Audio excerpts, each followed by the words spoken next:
take the non-conformist oath. I promise to be different. I promise to be unique. I promise not to repeat things other people say. Welcome to episode 32 of the Positive Blatherings podcast with Fitz. And what do you know? That's me, Fitz. And we're broadcasting-ish. This is not really broadcasting. We're podcasting. I'm so used to saying broadcasting. From Roc Vox Recording and Production, my new studio in Bushnell's Basin here in lovely Lower Pittsfordia. It's actually Fairport, Parrington, but yeah, let's not get into that. With me today, I'm very happy to have in studio. He's are you a co-owner or sole owner? Is you and your dad? Yeah, so it's me, 70% owner, and I have a buddy who's 30. Okay. So my dad's there as a almost a full-time employee. He's with us 7 days a week, Nerf battle in there. Justin Dangler from the Rochester Foam Dart League. These guys have got it going on, let me just tell you. So I found out about you 2 years ago? Yeah, I would say that's pretty accurate, yeah. That was about 2 years ago, and my son's friend was like, "Oh, we gotta go play Nerf darts." And I'm like, What are you talking about? There's a league? I've heard of I've heard of pool leagues, I've heard of, bar dart leagues and golf leagues, but foam dart league, like Nerf guns? This is crazy. And sure enough, there you guys were. We went up to Webster, went up to the community center there in Webster, and there were all these kids running around shooting at each other with Nerf dart guns. And I was like, what a fantastic idea, because otherwise, what would they be doing? They'd probably be sitting on their phones or their iPads, vegging out, and you got them running around. Yeah, that's 100% accurate. The one thing we push is the wellness aspect of, the sport. And, it certainly helps the community get off the couch and kind of relive those video games, in person versus, sitting there stagnant. Right. So take us back to when you first had this idea and how this all got started. Sure. So we won't disclose my age here, but mid 30s. But I had all the original Nerf blasters growing up, and I've always kind of loved the shooting sports here. My dad and I used to, again, my father, a big part of the organization here. We used to Nerf battle all the time. Just like kids do now. You're indoors, you're outdoors. Again, kind of going back to that whole outdoor aspect. Mm-hmm. We'd be playing outside until all the street lights turned off. Right. And that's just something you don't see anymore. And we're trying to kind of bring that back to the community. But it was funny. I was about 7 or 8 years old. My dad and I were playing upstairs, and he ran upstairs and clipped his pinky toe on the door frame. So that's kind of when I learned a lot of choice language and words that somebody 7, 8 years old shouldn't have known. So that's kind of how it all started. And then flash forward 25 years, we had a family party, and ended up going to Target and Toys R Us and kind of picked up a ton of these new Nerf blasters. And they certainly, the technology's come a long way from they have. Shooting 5 feet to over 100.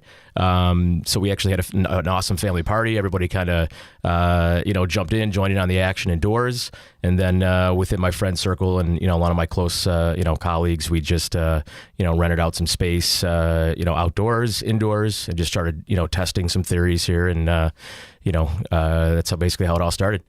That's amazing. And what's your background as far as career choice? Yeah. So what's cool? A lot of people don't know. A lot of our staff and colleagues here, have a lot of teaching background, camp counselor, that type of thing, and also professional gaming. So a lot of people don't know. I played professional Rainbow Six Vegas back in the day, if anybody can remember those games before Call of Duty came out. So a lot of our game types and game modes are based on that type of play. But my degree is in teaching, so I was certified to teach 7th through 12th history. So a lot of my passion, with the kids, comes from writing those lessons plans and kind of learning that information. the economy crashed coming out of college, and kind of needed to pick something up. So I've been in the business and sales world for 10 years, and just kind of built the organization, behind the scenes, from a hobby to a full-time profession. Wow, that's an interesting story.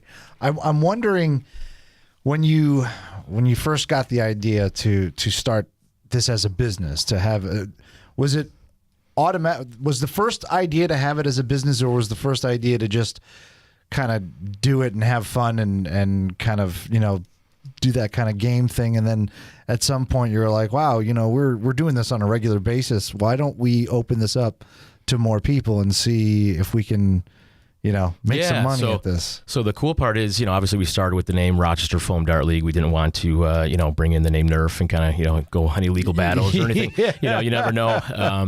But the past 2 years, the name of the organization is actually called Foam Dart Nation now. And within that branch, we have the Rochester, Buffalo, and Syracuse Foam Dart League. So it did start off as one of those fun hobbies, like, hey, let's see if we can get, some adults going, maybe, kind of reach out to the bar scene, kind of similar to the dodgeball and the kickball type of thing, and see if we can really pick up, with this fun sport, launching all these darts, and, now they have the, the small rival rounds and, ballistic rounds, this foam ammo. But yeah, it did kind of transition into more of a business once we saw, all of our hard work going into this, and then kind of the community's response, opened up to, fundraising, large events, school programs, birthday parties, and it just kind of naturally progressed into the business aspect. Yeah, I was interested in the fundraising aspect of it. How that has to be, it's probably one of the most unique ways that an organization can raise money, by having you guys come out and host, a battle, or like you had the battle royale over there at it was a blast. At the park. Yeah, so we had just recently we had 160 players, squads of 4 over in Penfield at Roc Vox Park, and we battled for about 3.5 hours. What's cool, we actually picked up a partnership with Dart Zone, so they sponsored about 40 different blasters for all the top squads. So that was a huge shout out to Dart Zone for that as well. But yeah, so as far as our fundraising goes, typically we'll charge a little bit extra for like our open play, the $5-10 additional, and obviously that's going towards the charity at hand. And then with that, we'll combine free open play passes for us, free birthday parties, and also a lot of the top blasters for people to raffle off. Yeah. So not only are the dollars from the fundraising going from an increased attendance cost, but we make a lot of the funds for the organization based on the raffles as well. Tell me about when you first started out, how you sort of set your goals. Like, what was your first main goal? How did you achieve that, and how did the idea of having a positive mental attitude sort of help carry that? Yeah, so I mean, again, we're in the business of selling fun, so it wasn't too hard. We did spend about 80 hours a week. Myself personally, again, working full time in the sales world. You having good relationships in the community.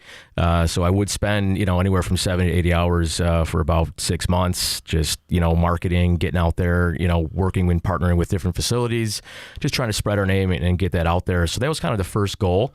Was just to get the name out a little bit, and then just to kind of see the response from that as it grew into what we are today. And what kind of setbacks did you have? Did you have any setbacks? Yeah, so the one thing that's with in this type of environment, I don't want to get into too much politics, but you always are facing parents and schools and things with these blasters here. You always kind of see some people are for it, some people are against it. That's why we preach the wellness aspect of the sport. Sure. So some folks are seeing it as a violent type of thing, or that's too gunny. Right. You got guns and sure. Yeah. I would say like maybe 5 to 10%. I really don't see that too often. I mean, especially once people kind of see what we do and kind of our business model and the type of people we are. That tend to kind of goes away. Yeah, I mean, you guys are really fun to hang out with. You have a great attitude when kids walk up. It's very welcoming. The kids come in there and you're like, hey, and I was impressed. You remember so many kids' names, and I guess that's you're the teacher in you. because kids were walking up and you're like, oh, hey, Timmy, and hey, John, and all this kind of stuff. I was like, how do you do that? That's incredible. But And that just goes to more of a, again, our staff, it's we put people through the gauntlet as far as our training and hiring process. We have great staff. We have teachers on staff. We have, people in, working with kids as their profession. So, that's kind of what separates us from, anybody else out there. How many people are in your organization right now? Yeah. So in the Rochester's our biggest base. We have about 18 staff, again, part-time and, a couple full-time here, but, Buffalo has another 4 to 6, and Syracuse the same. So, wow. We're certainly growing and looking to do, about 1 to 2 cities per year. Wow, that's pretty cool. That's a heck of a goal that you have there. Yeah, it's a lot of gray hair, but we keep up the grind. I know this coming from the small business aspect of things, having just started my own small business, and you start off as a small business and you aspire to be a medium-sized business. You aspire to be medium-large. You know what I mean. And when you're working with a lot of different personalities and a lot of different community leaders and organizations, that's got to be very, very tricky to navigate.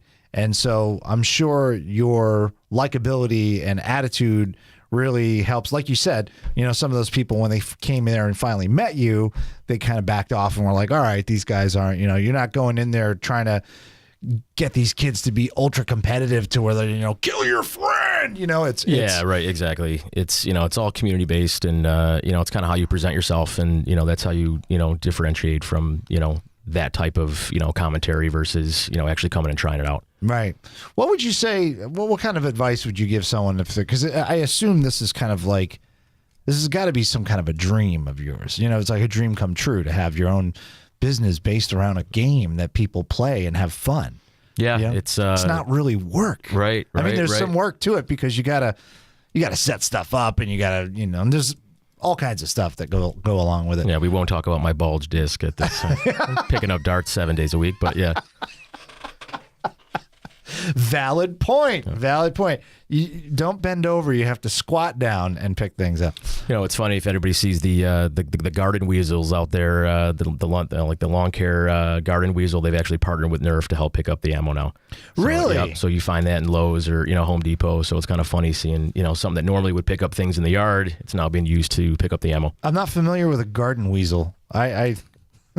If you picture like a metal ball cage at the end of a handle, it like rolls around. It's meant to collect like nuts, and different like leaves and stuff. Them into the cage. Exactly. Yep. Absolutely. So now it's they have a contract with Nerf, and it's crazy to see that. Oh, that's pretty interesting. You said garden weasel, and my mind went in other places. And fair enough. So when you set your goals to get this thing going, and you were working and doing your thing, and did you ever take a step back? Because I know it gets crazy. Do you take a step back and look around and just be like, wow, this is fantastic? Yeah, there's days, especially with some of our larger events, just as a quick example, we have a lot of players that come in, maybe they're a little bit shy, maybe they're, a little, their social structure isn't as great, or home life, and they come in and they, see what a friendly, environment atmosphere we have, and we watch them progress, over the year or two, and, they really change from somebody who's shy and timid to more of somebody who's a leader out there on the field. Yeah. And they're, we have, players now that they're hanging out outside of, playing foam darts, and they, end up having, it's great to see that type of thing, transform from the type of services that you offer. Yeah. Having kids get more self-confidence and having them have an easier time making new friends. That was always a thing for me when I went out and did anything as a kid, to meet new people. I was always very shy. So to meet new kids, it was always like, hi, how are you? And now I still don't like it, but I force myself to do it. And I go out and I make new friends. Well, I meet people all the time, and I don't always like to meet new people because it's just it puts you in an uncomfortable place sometimes. Do you find that you have to, in order to grow in your business and in order to keep making it exciting and interesting for kids, because kids get bored very easily, even with something like what you do, do you find you have to step out of your comfort zone, make yourself uncomfortable, set new challenges all the time just to keep it rolling at the same pace? Because you don't want to get stagnant, right? Of course, yeah. So you always have to adapt, and that's what's great about again, we kind of go back to the video game aspect. We can model a lot of gameplay based on kind of what's out there now. So us trying to set the bar with our Fortnite event, I mean, that's just something that's big, that's hot. Coming out next year, we're gonna again, this is kind of on the down low right now, but there's Overwatch blasters coming out for the game Overwatch. So Nerf has partnered with Hasbro to make these type of blasters. So we're going to transition into that type of league play for kids to get their hands on those type of blasters.